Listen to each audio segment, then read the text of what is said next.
Hello everyone and welcome to the Chronicles preview podcast of Tuesday's basketball game against Ohio State. I'm Tom Gieryn and alongside Andrew Beaton, and we'll be introducing some of the key themes to look for in that game.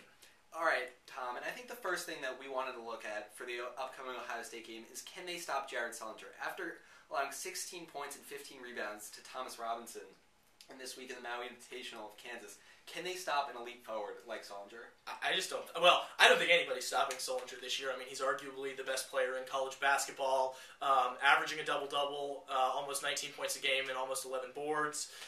He's lost weight. He looks better. I don't know if Duke has the power to stop him. And I agree. I don't know if they can stop him. I think the key will be if they're trying to contain him, just to try and avoid getting into too much foul trouble. At this point, Duke, if they want to be effective on offense, I think in the post they need Mason Plumlee in there. And if he racks up early fouls trying to do too much against Sullinger, that could be a real problem for them.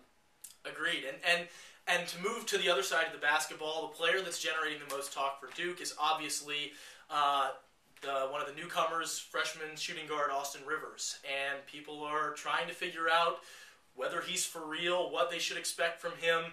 Is he overrated? People are asking these questions, and what do you think, Andrew? I think it's certainly been a hot topic today. Rivers was actually asked about that today at the Duke Basketball Media Day, and one thing he said is, regardless of whether or not it's true, he's looking at that like motivation. It lights a fire under him, and I think we've seen, throughout, he's a freshman.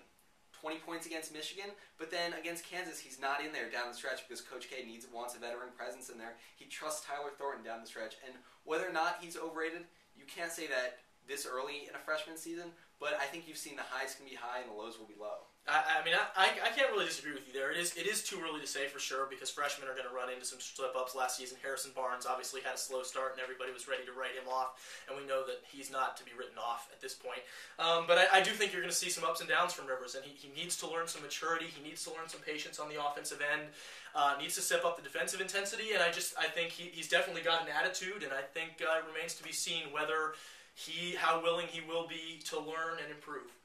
And then the final question we'd like to answer today, Tom, I'll put this to you. Can the Duke backcourt, can they match the defensive intensity and depth of the Ohio State backcourt, which has been forcing turnovers left and right every single game? Absolutely. There's so much talent in the Ohio State backcourt. In fact, they're a very deep team. Sullinger is the person who gets talked about a lot, but William Buford, obviously big threats, 17.7 points per game. Deshaun Thomas seeing a lot more action as a combo forward, and then two really, really good point guards I like a lot. Aaron Craft dishing out 5.5 assists a game, 3.5 steals.